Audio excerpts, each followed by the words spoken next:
Hello, back again on the Top Recap channel. This time I will tell a movie's entitled Retribution. Let's get straight into the storyline. The story begins by showing the city of Berlin, where a luxury car stopped on the side of the road.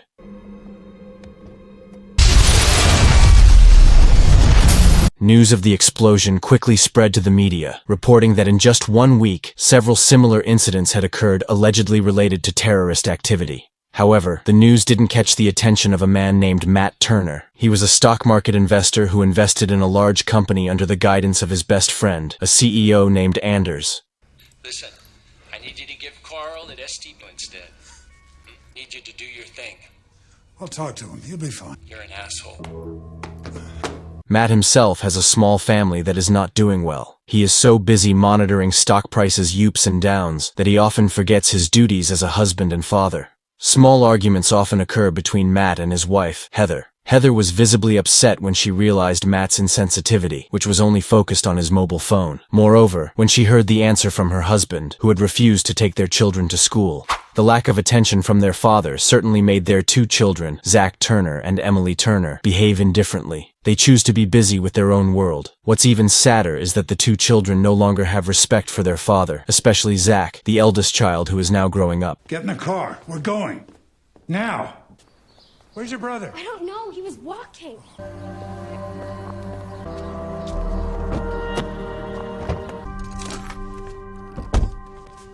Unexpectedly, Matt, already sitting in his car seat, did not realize that he had activated a bomb under his seat.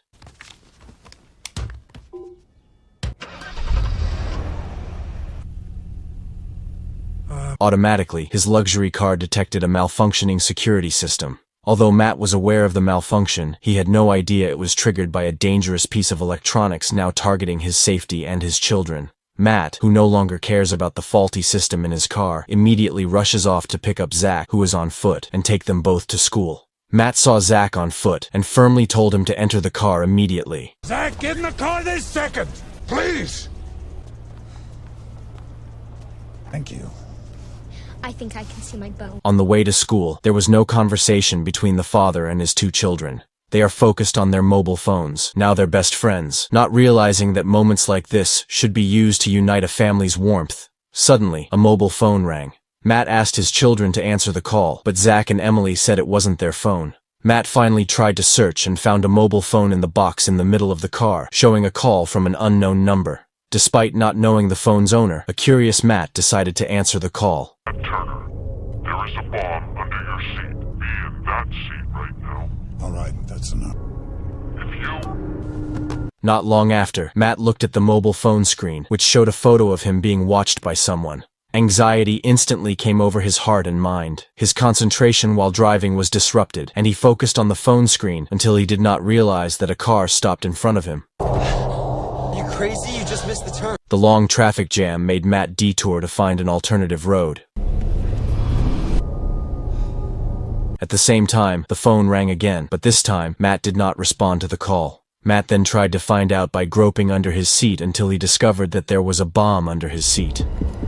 Car's breaking down? Great.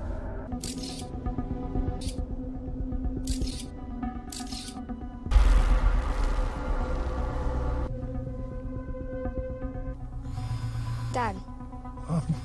Not wanting to take a risk that would jeopardize their safety, Matt finally answered the call using a headset so that his children would not know what the caller was talking about. Do you understand? Yes. On me again, and I detonate. Realizing that the perpetrator had watched his movements, Matt became suspicious of the motorcyclist following his car from behind. Driving. Do exactly what I say.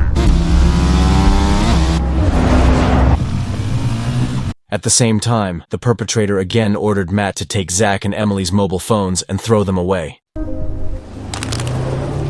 Matt thought about confirming whether the motorcyclist was the culprit at that moment. Quickly, Matt made a quick side road turn and went into sudden braking mode. Goodbye. Now.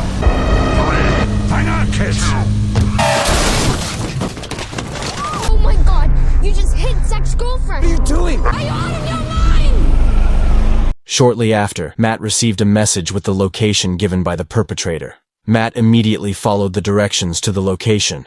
Upon arrival, Matt was forced to witness a man named Sylvain, his client. Currently, Sylvain is also being terrorized by the same bomber. There, the perpetrator deliberately pits Matt against him, as if Matt is responsible for all of this. He said we're gonna die because of you! No, I don't want to die. Stop it! Just stop! Just need to stay calm and think. However, in the midst of the panic situation, Sylvain's girlfriend looked suspicious to a police officer who happened to pass near their car. The officer approached their car and told them to get out. Sylvain refused as he realized that it would trigger a bomb explosion. His girlfriend, becoming increasingly panicked, insisted on getting out of the car regardless of Sylvain's prohibitions.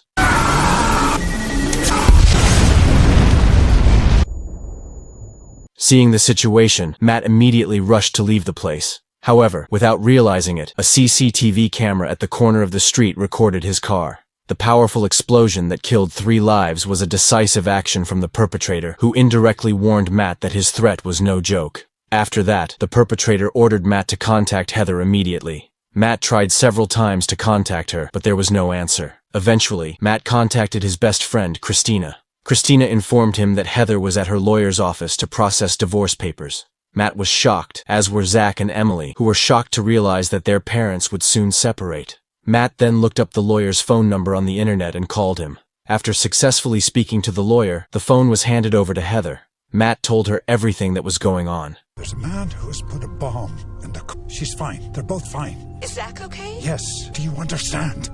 No, I don't understand. Hearing the story, Heather was confused and almost didn't believe it. However, Matt continued to try to convince her and asked her to come to AIG Bank and take all the money in the safe. To go to the AIG Bank in Tiergarten. If I wasn't enough for you, I'm sorry.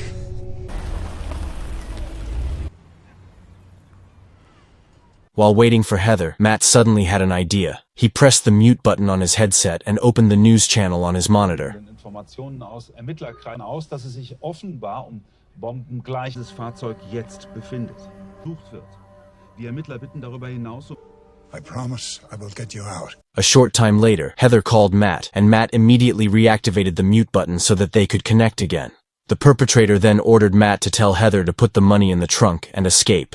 However, the perpetrator suddenly changed his plan when they arrived at the bank. He forced Matt to tell Heather to give all the money to a man in a blue suit sitting in the park. It's all... However, the man looked confused, and suddenly, the heavily armed police raided him. Of course, this made Matt confused and worried about Heather. However, he still could not do anything under the orders of the perpetrator, who also told him to leave the place immediately. On the way, Matt was still confused and wondered what the perpetrator was up to. Then, the perpetrator told Matt that taking money from the local bank was just a diversion. The perpetrator also told him about a dark fund of 208 million euros of investor money deposited in one of the banks in Dubai, which was an emergency investment guarantee fund, and was only known by Matt and Anders. Hearing this, Matt was immediately shocked. He thought, how could the perpetrator know the secret funds that clearly only he and Anders knew? Then, the perpetrator again sent a message containing the location that Matt currently had to go to.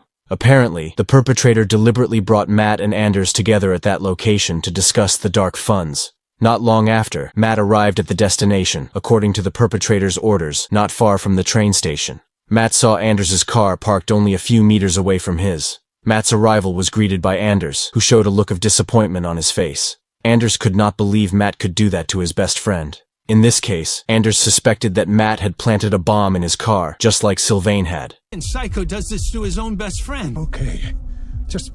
If I did something to piss you off, I'm sorry. When Matt tried to explain what had happened, the perpetrator suddenly forced Matt to ask Anders to approve the disbursement of the total funds of their account in Dubai. Under the perpetrator's control, Matt was again forced to threaten Anders. If Anders did not immediately transfer the funds to his account, then he would be killed. You did this for money? Tell him. Killed them. For money. Or I will... kill you. Reluctantly, Anders finally transferred it. However, Matt's hopes for his friend's safety were far from his expectations. The perpetrator actually told Matt to kill Anders with a gun in exchange for his life and his children. What? I did what you wanted. 6. Let me go! Of course, Matt could not do that to his best friend, let alone in front of his children. Matt also refused the perpetrator's orders by not firing until a train finally passed.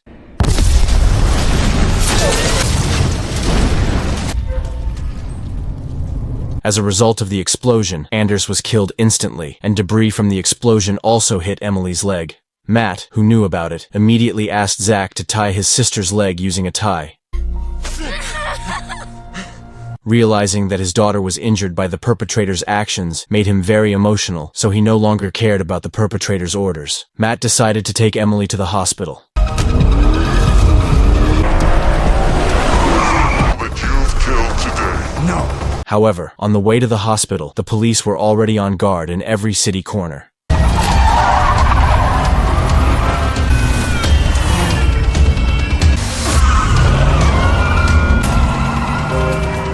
At the same time, the perpetrator again threatened to blow up Matt's car remotely if Matt did not immediately contact the bank in Dubai to transfer the money to the perpetrator's crypto account. Fortunately, as Matt enters the long tunnel, the signal suddenly cuts out, making Matt realize that the bomb will no longer be triggered using a remote phone, as it requires a signal connected to the perpetrator's phone.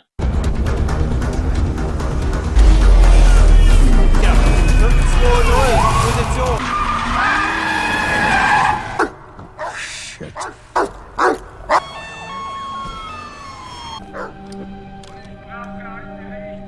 Stay awake, sweetie. It's almost over. I'm tired.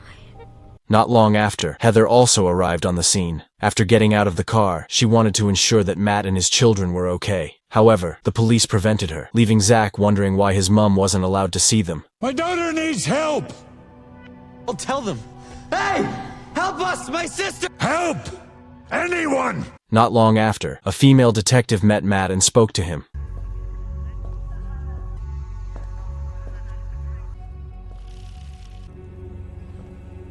Everyone okay? She's lost a lot of blood. Good girl. Just get us out of this car. There are pressure triggers.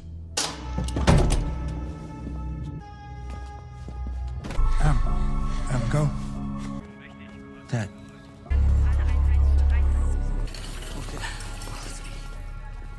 Afterwards, Matt asked the detective if he could speak to Heather, and the detective allowed him to do so. On that occasion, Matt apologized for what had happened, admitted his mistakes, and told Heather that he had not been a good husband and father in his family. I love you, baby. Matt. I'm sorry. Just come home. After expressing his regret and promising to reunite his family, Matt began to devise a plan to teach the perpetrator a lesson. However, behind his plan, Matt realized that the detective would not just let him go, because the detective still thought that Matt was the perpetrator behind the bombing. Matt immediately stepped on the gas without thinking, breaking through the police siege.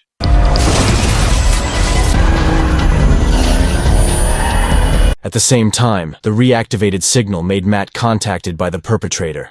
Without hesitating to answer the phone, Matt heard the voice of the perpetrator, who was very angry, and urged Matt, while threatening him to immediately sign a transfer agreement. However, unexpectedly, Matt did not seem to care. In fact, he bravely negotiated and told the perpetrator, "If you want the money, specify the place where we should meet in person."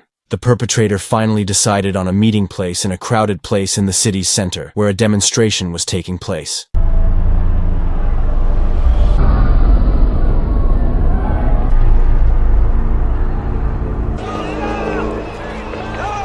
Not long after, a masked man entered Matt's car. There, he showed a remote control, which was the device that triggered the bomb explosion. It was confirmed that the man was the perpetrator. Confidently, the masked man told Matt to get the car moving and get away from the crowd. As they stopped in a deserted place, Matt was shocked to see who the man behind the mask was, which turned out to be Anders, his own best friend. Surprise. You're not as smart as you think. Matt did not expect that just for money. Anders trapped him in a game of death. In fact, the explosion incident beside the railway tracks, where Anders should have died, was designed in such a way as to take advantage of the moment the train was passing by. Anders, confident in himself, took advantage of Matt's voice recording and threatened to hand over the recording to the police if Matt did not immediately sign the transfer agreement. The threat left Matt speechless. Moreover, Matt could not deny the evidence because the recording was enough evidence that Matt was the culprit. However, behind all that, there was one thing that Anders hadn't thought of. There were only two of them in the car. If the car exploded, they would die together. On this occasion, Matt had no choice but to commit a reckless act. After all, for him, being in jail was more humiliating than dying with the person who had hurt his family. Pull over, Matt! Stop! Pull over, I'll kill us both! I'm sorry.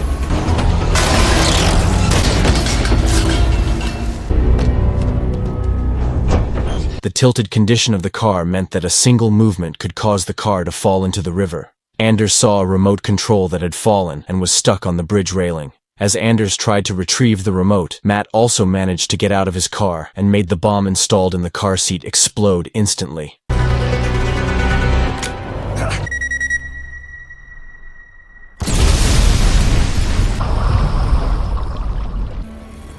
This time, Anders actually died in the explosion, and Matt survived.